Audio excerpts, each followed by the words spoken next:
कैसे हैं आप लोग? आप लोग प्रतियोगी परीक्षाओं की तैयारी कर रहे हैं, मुझे ये पता है। और इसमें ख़ास करके आर्ट्स और कॉमर्स वाले बच्चों को साइंस के जो क्वेश्चंस हैं वो निश्चित रूप से कठिन लगते हैं। मैंने इसके पहले क्लासेस में आपको धारा विद्युत से संबंधित बहुत सारे प्रश्नों को भी कराया, उसका थ्योरी को कराया है। अब आंकिक प्रश्नों की कड़ी में हम लोग आज रेजिस्टेंस, प्रतिरोध और रेजिस्टिविटी, प्रतिरोधकता के ऊपर आधारित प्रश्नों को करेंगे। इसके ऊपर भी आप देखेंगे बहुत सारे प्रश्न आते हैं जो विभिन्न प्रतियोगी परीक्षाओं में पूछे जाते हैं, और साथ ही साथ फॉरेस्टर रेंजर की भी जो परीक्षा है उसमें भी जो है कुछ न कुछ क्वेश्चन जरूर आएगा। तो मैं यहाँ पे ऐसे कुछ क्वेश्चंस आपको दे रहा हूँ जो विभिन्न प्रतियोगी परीक्षाओं में पूछे गए। मैं सबसे पहले ऐसे प्रश्नों को हल करूँगा जो मौखिक रूप से हल हो जाते हैं, बहुत आसानी से आप हल कर सकते हैं, या फिर उसके लिए कोई कैलकुलेशन की ज़रूरत नहीं पड़ती है। और उसके बाद फिर हम लोग कुछ ऐसे प्रश्नों को हल करेंगे जिसको कैलकुलेशन की आवश्यकता होगी, उसको हम लोग बोर्ड में हल करेंगे। तो चलिए आते हैं, स्टार्ट करते हैं हम लोग क्वेश्चंस को हल करना। और अगर आपका कॉन्सेप्ट अच्छा रहेगा तो आप निश्चित रूप से इस सब प्रश्नों को बहुत आसानी से और जल्दी जल्दी हल कर लेंगे। हम लोग देखते हैं इसमें 8 नंबर का जो प्रश्न है, सबसे पहले हम लोग इसको देखते हैं। The resistivity of iron is 1:10⁻⁷ metre ohm meter. The resistance of iron wire of particular length and thickness is 1 ohm. If the length and diameter of the wire both are doubled, then the resistivity in ohm meter will be. देखिए इस प्रश्न में आपको पूछा जा रहा है कि किसी आयरन वायर की प्रतिरोधकता या विशिष्ट प्रतिरोध 1×10⁻⁷ ओम मीटर है। अब इसे अगर लंबाई को दुगना कर दिया जाए और डायमीटर को भी दुगना कर दिया जाए तो इसके रेजिस्टिविटी में क्या परिवर्तन होगा। देखिए हम लोग को ये जितना भी आपको दिया हुआ है, रेजिस्टिविटी दिया हुआ है, प्रतिरोध दिया हुआ है, वास्तव में ये सबको देखने की आवश्यकता ही नहीं है, क्योंकि आपको इसमें एक ही चीज़ लागू होता है, वो है विशिष्ट प्रतिरोध। न तो लंबाई के ऊपर निर्भर करता है, न क्षेत्रफल के ऊपर निर्भर करता है। विशिष्ट प्रतिरोध सिर्फ तापक्रम के ऊपर निर्भर करता है और किस मटेरियल का है इसके ऊपर प्रतिरोध बना हुआ है इसके ऊपर निर्भर करता है। तो ये दोनों में कोई परिवर्तन नहीं हुआ है, इसलिए इसकी रेजिस्टिविटी जो है पहले की जितना ही रहेगा, अर्थात इसकी रेजिस्टिविटी हम जैसा कि हम लोग जान रहे हैं, इसकी रेजिस्टिविटी 1×10⁻⁷ होगा, अर्थात इसका आंसर होगा पहला वाला। दूसरा 9वां क्वेश्चन देखते हैं। When the length and the area of cross section both are doubled then its resistance. When the length and area of cross section both are doubled then its resistance. अब इसका resistance क्या होगा? तो देखिए यहाँ पे जो है रेजिस्टेंस में दोनों डबल कर दिया जाता है, एरिया ऑफ क्रॉस सेक्शन और रेजिस्टेंस दोनों डबल कर दिया जाता है सेम ऊपर वाले ही क्वेश्चन में। तो फिर क्या होगा? वास्तव में अगर यहाँ पे कोई दूसरा रेशियो दिया होता तो फिर शायद कोई परिवर्तन होता, लेकिन चूंकि दोनों डबल कर दिया गया है, और आपको पता होना चाहिए कि R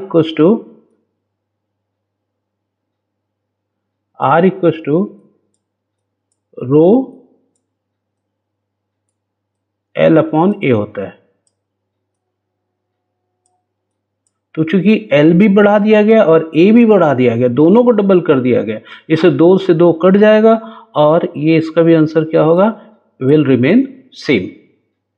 अब नेक्स्ट देखिए, the resistance of a wire is 20 ohm. It is so stretched that the length become 3 times, then the new resistance of the wire will be. इसका आंसर हो जाएगा 180 ओम। ये कैसे होगा ये अभी मैं बताऊंगा आपको। बोर्ड में इसको जब तक नहीं बनाएंगे तब तक जो है ये आपको समझने में थोड़ी सी दिक्कत होगी, लेकिन इसका आंसर होगा सीधे सीधे आप जान लीजिए कि इसका आंसर जो है ये 180 ओम्स होगा। कैसे होगा इसको अभी हम बताते हैं।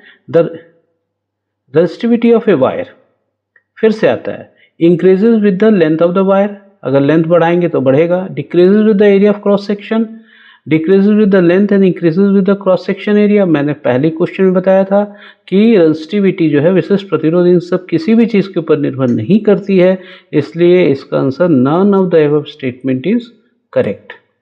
उसके बाद फिर देखते हैं हम लोग, ohm's law is true for metallic conductor at low temperature, metallic conductor at high temperature, For electrolyte, when the current passes through them. For diode, when the current flow, Vd equals to constant, Vd is proportional to T square. देखिए ये actually शायद ये गलत हो गया है, ये किसी दूसरे प्रश्न का ऑप्शन आ गया यहाँ पे, ये 4 ऑप्शन है। तो इसमें भी आप ध्यान दीजिएगा कि ओम्स लॉ कहता है कि जब कंडीशन रिमेन कांस्टेंट, अगर सारे कंडीशन जो है length, area of cross section और टेम्परेचर ये सब कांस्टेंट होता है, तभी जो ओम्स लॉ ट्रू होता है। तो for metallic conductor at low temperature, for metallic conductor at high temperature, for electrolyte, ये सारे इलेक्ट्रोलाइट के लिए सही नहीं है, डायोड के लिए भी सही नहीं है। तो ये या तो लो टेम्परेचर पे होगा या हाई टेम्परेचर पे होगा। तो याद रखिए जब बहुत लो टेम्परेचर हो जाता है तो प्रतिरोध बहुत कम हो जाता है। तो आप टेम्परेचर को बढ़ाते हैं तो रेजिस्टेंस बढ़ता है, लेकिन एक फिक्स टेम्परेचर पे ये ओम्स लॉ जो है लागू होता है, इसलिए इसका आंसर बी होगा। फॉर अब नेक्स्ट क्वेश्चन देखिए, on increase the temperature of a conductor इस रेजिस्टेंस इंक्रीजेस बिकॉज, इसका उत्तर होगा रिलैक्सेशन टाइम डिक्रीजेस। अब आप पूछेंगे कि ये रिलैक्सेशन टाइम क्या है। देखिए जब आप कोई भी इलेक्ट्रॉन किसी तार में गति करता है, मान लिया जाए ये ऐसा एक इलेक्ट्रॉन है, ये पाइप है जिसमें बहुत सारे इलेक्ट्रॉन गति कर रहे हैं एक निश्चित दिशा में विभव के कारण, जो है धारा के विपरीत दिशा में। इधर मान लो बैटरी का प्लस है और इधर जो है बैटरी का माइनस है, तो सारे इलेक्ट्रॉन जो है बैटरी के प्लस की तरफ गति करते रहते हैं। अब गति करने के दौरान ये या तो इससे टकराते रहते हैं या तो आपस में टकराते रहते हैं या दीवार से टकराते हैं। तो ये जो संघट होता है, जिसको हम लोग कोलिजन भी कहते हैं इंग्लिश में, ये संघट का जो समय लगता है उसको रिलैक्सेशन टाइम कहते हैं। जितना जल्दी संघट होगा प्रतिरोध ज़्यादा हो जाएगा। तो ये टेम्परेचर जब बढ़ता है तो इसका वेलोसिटी बढ़ता है, वेलोसिटी बढ़ने से जल्दी टकराते लगते हैं, जिससे उसका रेजिस्टेंस बढ़ जाता है। तो इसलिए जो है रिलैक्सेशन टाइम डिक्रीज होने के कारण ये ऐसा होता है। If the conductor of 4 coulomb of charge flows for 2 seconds, the value of electric current, देखिए इसमें एलिमिनेट कीजिए, इलेक्ट्रिक करंट पूछ रहा है, मतलब 4 वोल्ट और 2 वोल्ट तो नहीं होगा, ये 4 वोल्ट और 2 वोल्ट ये दो तो होगा ही नहीं, क्योंकि वोल्ट जो है इसका नहीं होता है। अब बच गया 4 एम्पियर और 2 एम्पियर। अगर आपको नहीं भी पता है तो भी आप दोनों में से एक बार रिस्क ले सकते हैं, इसको एलिमिनेशन प्रोसेस कहते हैं। लेकिन अब ये बहुत सरल क्वेश्चन है, I equals to Q upon T, Q upon T। देखिए इसको माउस से नहीं लिख पा रहा हूं मैं ठीक से, तो ये हो गया 4 और ये हो गया 2। 4 और 2 को आप काटेंगे तो इसका आंसर क्या हो जाएगा, 2 एम्पियर। तो इसलिए इसका आंसर क्या हो जाएगा, हमारा उत्तर हो जाएगा 2 एम्पियर। अब हम लोग इस प्रश्न को करते हैं, लेकिन ये प्रश्न को भी मुझे अलग से बनाना पड़ेगा। इसका आंसर जो है बी होगा, ठीक है। कैसे बी होगा ये अभी मैं आपको बताऊंगा।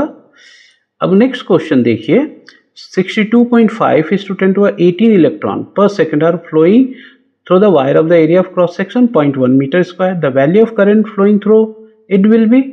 इसमें भी जो है आप ध्यान देंगे कि I equals to Q upon T अभी मैंने बताया था, और Q बराबर NE upon T, NE upon T। तो यहां पे N का मान रखेंगे 62.5 × 10⁻18 और E का मान रखेंगे 1.6 × 10⁻⁻19, जो एक इलेक्ट्रॉन का चार्ज होता है। E इक्वल्स टू, ये दोनों मान रख करके T इक्वल्स टू 1 रखेंगे, इसमें इसको मल्टीप्लाई करेंगे तो इसका आंसर आ जाएगा 10 एम्पियर। उसके बाद नेक्स्ट क्वेश्चन देखिए, when a piece of iron wire of finite length is drawn through the series of dies to reduce its diameter to half its original value, the resistance will become, when the piece of aluminum wire of finite length is drawn through a series of dies to reduce its diameter to half its original value, its resistance will become, इसको भी जो है मुझे board पे बताना पड़ेगा, तभी जो है ये हो पाएगा, इसलिए इसको हम लोग लास्ट में करेंगे। अब देखिए, a wire of 100 centimetre 2 millimetre diameter has resistance of 0.7 ohm, the electrical resistivity of material is, अब इसको भी हम लोग जो है बोर्ड में ही देखेंगे तो होगा, इसको भी करना पड़ेगा हमें। A certain wire resistance R the resistance of the another wire identical with the first except having twice is diameter, अगर डायमीटर जो है दुगना है तो फिर जो है ये कितना गुना होगा, इसका आंसर आप देखेंगे कि 4R होगा, लेकिन कैसे होगा इसको भी हम लोग अभी इसके बाद जो है देखिए हम लोग। A wire of length 5 metre and radius 1 metre has resistance of 1 ohm, when the length of the wire of the same material and the same temperature radius 2 metre will have the resistance of 1 ohm. ये सारे प्रश्नों को हम लोग को अलग से बना करके जब तक नहीं देखेंगे तब तक जो है मैं यहीं पे आपको अगर मौखिक बता दूंगा तो उससे जो है आपको कोई फ़ायदा नहीं होगा। तो मैं इसको जस्ट इसके बाद इसको बोर्ड पे चल करके जो है आपको मैं बताता हूँ, आप मेरे साथ रहिए साथ में। अभी हम लोग देख रहे थे न्यूमेरिकल क्वेश्चंस कैसे बनता है, इसमें मैंने कुछ ऐसे क्वेश्चन जो सीधे सीधे बन रहा था उसको मैंने बता दिया, 8वां और 9वां। अब हम लोग 10वां को देखते हैं। जैसा कि मैंने तुम लोग को बताया था इसका आंसर 180 आएगा। तो कैसे आएगा, इसके लिए मैं आप लोगों को एक फार्मूला बताया था, याद होगा कि R1, ये 9th नंबर का क्वेश्चन है, R1 upon R2 equals to L1 upon L2 into R2 upon R1 का होल स्क्वायर। ये फॉर्मूला है जिसमें त्रिज्या भी जानना पड़ता है और लेंथ भी जानना पड़ता है। तो अगर आपको लेंथ का ये दिया हो, याद रखिएगा L1 upon L2 equals to R2 upon R1 का होल स्क्वायर। ये वॉल्यूम का फॉर्मूले से निकाल सकते हैं, ज्यादा डिटेल में जाने की जरूरत नहीं है। तो अगर आपको लेंथ का फॉर्मूला दिया हुआ है तो आप R2 बटे R1 की जगह आप क्या रखेंगे, L1 बटे L2। तो ये हो जाएगा L1 बटे L2, पहले सही है, और एक और L1 बटे L2 आ जाएगा, तो ये हो जाएगा L1 अपॉन L2 का होल स्क्वायर। तो R2 इक्वल्स टू, ये R2 इक्वल्स टू क्या आ जाएगा, ये इधर चला जाएगा, L2 अपॉन L1 का होल स्क्वायर इंटू R1। ये फॉर्मूला याद रखिएगा, ठीक है। तो जैसा कि प्रश्न में दिया हुआ है कि रेजिस्टेंस जो है 20 ओम है और इसको स्ट्रेच करके 3 गुना कर दिया गया, मतलब अगर L2 को 3L कर दिया गया तो L1 L था whole square is to 20, L से L कट जाएगा, ये 3 के 9 हो जाएगा और 20, ये 180 ओम हो जाएगा। तो इतना लंबा था, इसलिए जो इसको सीधे सीधे बताना थोड़ा मुश्किल था, इसलिए मैंने आपको बताया। लेकिन आपको ये याद रखना है, अगर डबल होगा तो याद रखिएगा 4 गुना हो जाएगा, 3 गुना बढ़ाया जाएगा तो 9 गुना हो जाएगा, 4 गुना बढ़ाया जाएगा तो 16 गुना हो जाएगा, इस बात को याद रखिएगा। और अगर त्रिज्या है तो 4 घात हो जाएगा, मैं दुगुना करने से वो 16 गुना जो है उसका प्रतिरोध घट जाता है, याद रखिएगा, ठीक है। उसके बाद हम लोगों ने बाकी और सब कर दिया था। अब आते हैं हम लोग, ये सारे प्रश्नों को कर दिए थे। अब देखिए 15 नंबर का प्रश्न, ये भी बहुत अच्छा प्रश्न है। 15 नंबर का प्रश्न बोलता है the specific resistance of a wire is rho, किसी तार का विशिष्ट प्रतिरोध रो है।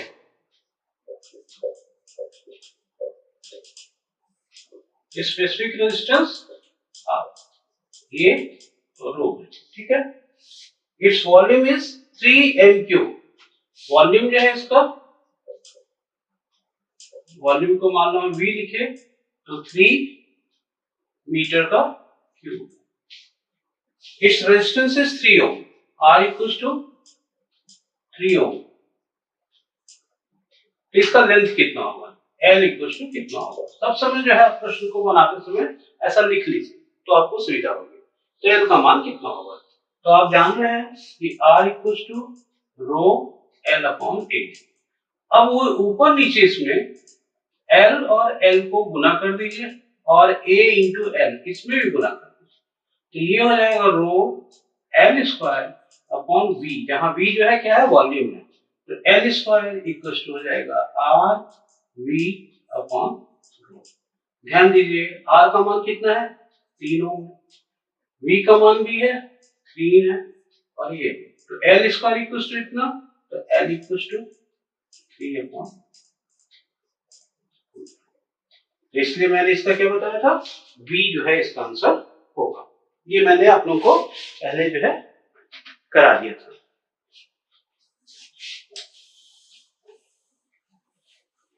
आप लोग चाहे तो इसको उतार दीजिए। 16 नंबर प्रश्न मैंने करा दिया था। 17 नंबर प्रश्न देखिए, ये भी अभी इसके पहले जो प्रश्न किए थे उसी के समान है।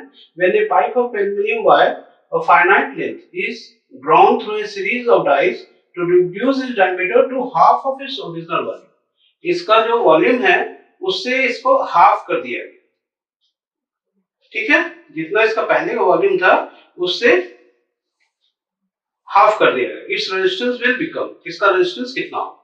तो जैसा कि मैंने आप लोगों को बताया था कि R1 upon R2 equals to R2 upon R1 का 4 घात हो जाता है।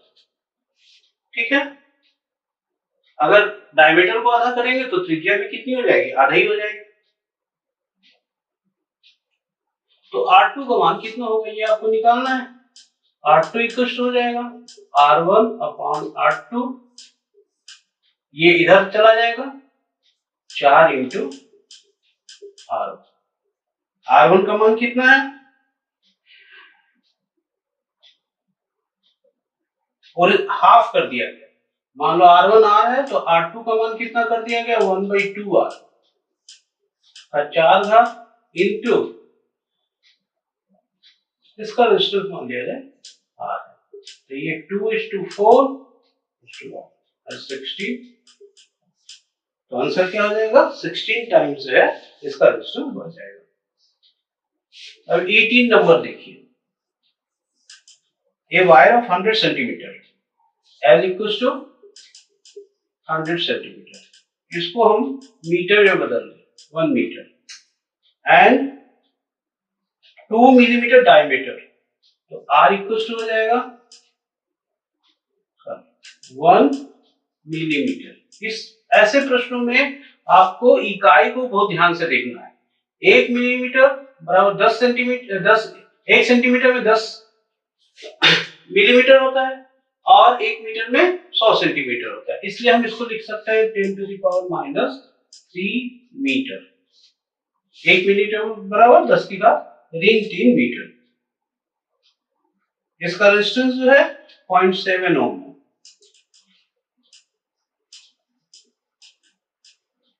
The electrical resistivity of the material rho equals to कितना होगा, सीधे सीधे प्रश्न है।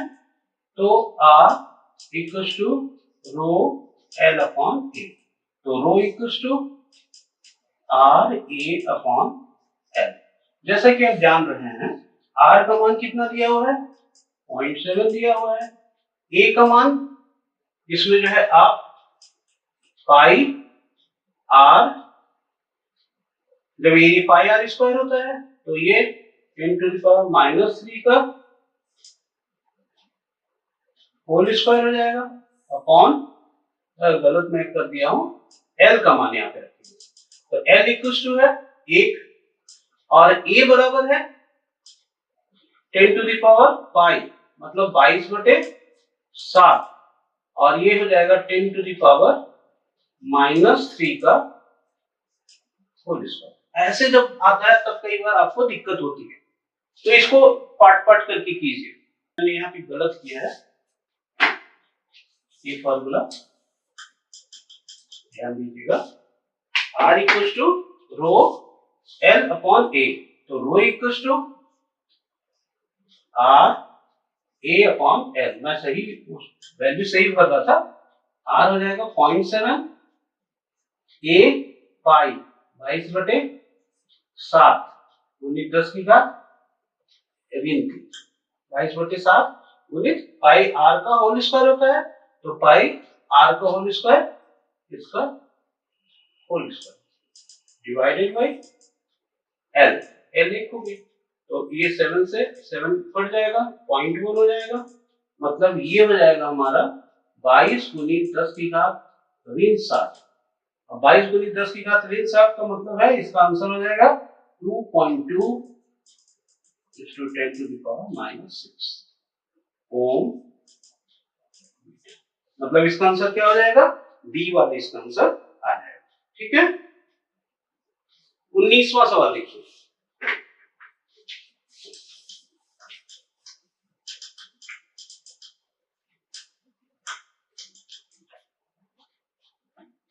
A certain wire have resistance R, किसी वायर का रेजिस्टेंस जो है R है।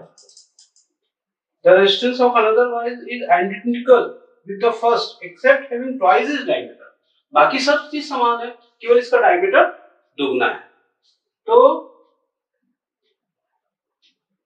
प्रतिरोध कितना गुना हो जाएगा, तो दुगना है मतलब प्रतिरोध कम हो जाएगा। आप इसे 2 और 4 R है, ये दोनों तो होगा ही नहीं।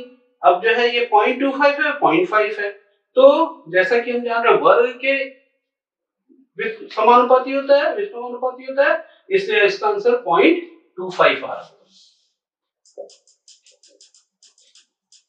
ठीक है, आखिरी क्वेश्चन देख लीजिए। Wire of length 5 metre, 20 simple सवाल।